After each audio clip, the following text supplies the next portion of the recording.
कुछ महीने पहले मैं अपने परिवार के साथ एक पंजाबी फिल्म देखने गई थी। फिल्म तो चलो जैसी भी थी,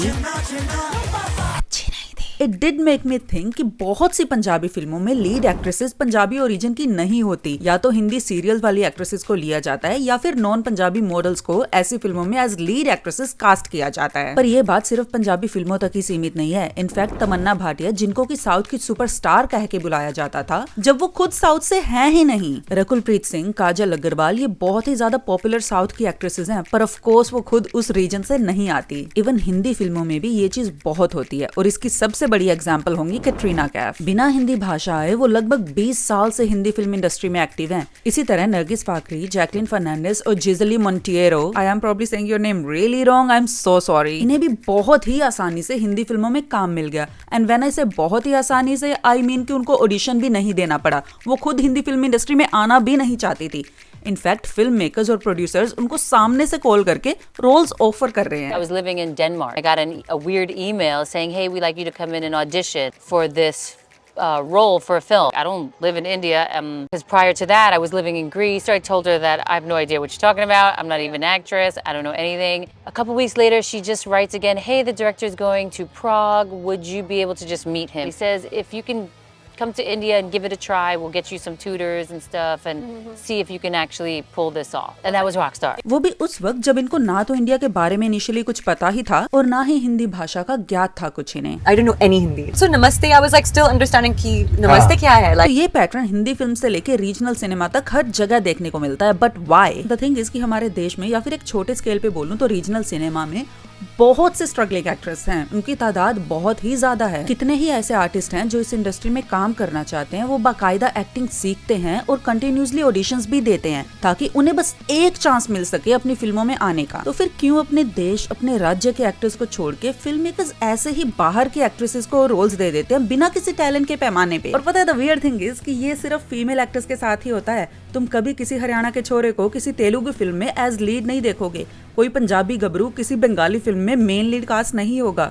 या फिर कोई ऑस्ट्रेलिया या ब्रिटेन का गोरा कभी हिंदी फिल्म में दबंग वाला हीरो नहीं बन सकता। पर with women it's extremely common. एक तो वैसे ही औरतों के लिए अच्छे रोल्स बहुत कम लिखे जाते हैं, स्पेशली अगर मैं पंजाबी सिनेमा की बात करूं, बिकॉज मैं उससे थोड़ी ज्यादा फेमिलियर हूं, तो उसके बारे में मैं थोड़ा ज्यादा कॉन्फिडेंटली बोल सकती हूँ। पंजाबी फिल्मों में सैडली अभी भी फीमेल कैरेक्टर्स कुछ खास अच्छे नहीं लिखे जाते। ऑफकोर्स कुछ एक्सेप्शंस हर केस में होती हैं, पर ओवरऑल एज एन एक्ट्रेस पहले ही तुम्हारे चांसेस बहुत कम है कि तुम्हें अपनी कला दिखाने का एक मौका मिले। और फिर जो छोटे मोटे रोल्स होते भी हैं वो भी बाहर की लड़कियों को मिल जाते हैं। जबकि सरफेस लेवल पे देखो तो तुम्हारे पास एक कितनी बड़ी एडवांटेज है कि तुम उस रीजनल भाषा से वाकिफ हो। पर it does not help. Apparently film makers foreign actresses को लेके डबिंग किसी और से करवा लेंगे या उन्हें डायलॉग्स रटाने में मेहनत और समय खराब कर लेंगे, पर एक लोकल एक्टर को चांस नहीं देंगे। अब इसकी डिस्कशन में हम एक मुद्दा ये रख सकते हैं कि शायद उन रोल्स के लिए उन्हें ऐसी ही एक्ट्रेसेस चाहिए होंगी। मे बी यही लड़कियां उन स्पेसिफिक रोल्स के लिए बेस्ट होंगी एज एक्ट्रेसेस, यही बेस्ट चॉइस होंगी। Great point. पर ये पॉइंट अपनी वैलिडिटी खो देता है जब तुम ये रियलाइज करते हो कि उनमें से कोई भी एक्टर्स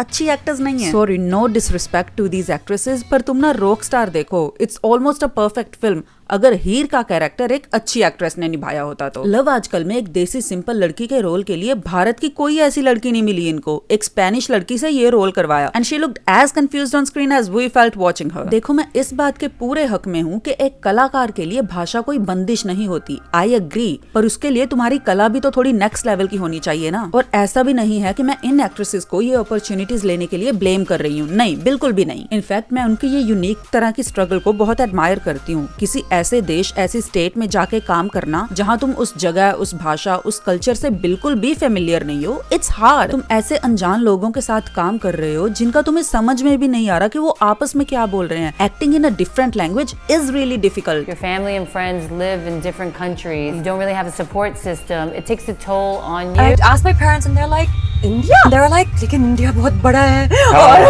और you don't know anybody there. और at the end of the day अगर किसी को भी कुछ भी काम करने की अपॉर्चुनिटी मिल रही है, घर में कमाई आ रही है, तो यार ऑफ कोर्स ये तुम्हारे लिए बहुत अच्छी बात है। एंड कोई भी उस पोजीशन में होता तो वो हाँ ही बोलेगा। माय कंसर्न इज कि फिल्म मेकर्स क्यों रीजनल एक्ट्रेसेस को कास्ट करने के बजाय आउट ऑफ द रीजन या फिर फॉरेन एक्ट्रेसेस को कास्ट करते हैं, उनको प्रेफर करते हैं। कुछ बोलेंगे कि खूबसूरती की बात है, लड़कियों की एक्टिंग किसी को नहीं देखनी, बस स्क्रीन पे देखने में सुंदर होनी चाहिए, अच्छी आई कैंडी होनी चाहिए। But then if you tell me कि इतनी बड़ी पॉपुलेशन में तुम्हें 10% भी कन्वेंशनली गुड लुकिंग लड़कियां नहीं मिलती, I'll be shocked, especially जब हमारे खुद के देश की लड़कियां इतनी बार इंटरनेशनल ब्यूटी पेजेंट्स जीत के घर लाई हैं। तो मैं ये मानने से साफ इनकार कर रही हूँ कि कन्वेंशनली सुंदर लड़कियां तुम्हें नहीं मिली। Also on a side note, as a film maker, अगर तुम अपनी कहानी की फीमेल लीड को बस एक सुंदर चेहरे की तरह ही दिखाना चाहते हो, it's a little bothersome. South की फिल्मों में कहा जाता है कि ये इसलिए नॉर्थ इंडियन एक्ट्रेसेस को प्रेफर करते हैं क्योंकि ये गोरी हैं, कन्वेंशनली सुंदर है। पर मैं इस बात को भी मानने से इनकार कर दूंगी क्योंकि पिछले कुछ दशकों में जिनको हम ब्यूटी क्वींस मानते हैं बॉलीवुड में, वो सारी एक्ट्रेसेस एक्चुअली साउथ इंडियन हैं। रेखा जो आज भी ब्यूटी आइकन है, श्रीदेवी जिनकी खूबसूरती का कोई मैच ही नहीं था, Hema Malini the dream girl, और आज के टाइम में ऐश्वर्या राय और दीपिका पादुकोण, ये सब साउथ इंडियंस हैं। तो ये कहना कि साउथ में स्ट्रॉन्ग स्क्रीन प्रेजेंस वाली कन्वेंशनली सुंदर एक्ट्रेसेस नहीं है, नो। तो फिर क्या रीजन है? Is it just some weird foreign fetish of the film directors? Could be, I will not be surprised if it is. I think at the end of the day ये एक foreign appeal और एक foreign reassurance की बात आ जाती है। What do I mean with this? Let me explain. जब पंजाब के लोग पंजाबी फिल्मों में एक नॉन पंजाबी एक्ट्रेस देखते हैं, एक ऐसी फॉल्स सेंस ऑफ अकम्पलिशमेंट आती है अपनी इंडस्ट्री के बारे में कि देखो वो बाहर के लोग भी हमारे इधर आके काम कर रहे हैं,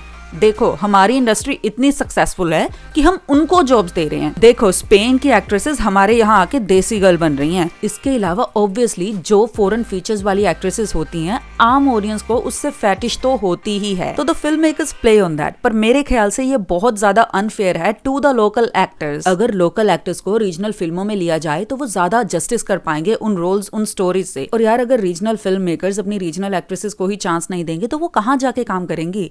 तुम फिल्में बना के पैसे कमा रहे हो इन्हीं लोगों से, रीजनल लोगों से, तुम इनकी कहानियां बता रहे हो, इनके बारे में फिल्में बना रहे हो, इनको ही बेच रहे हो, पर उनको काम नहीं दे रहे हो अपनी फिल्मों में।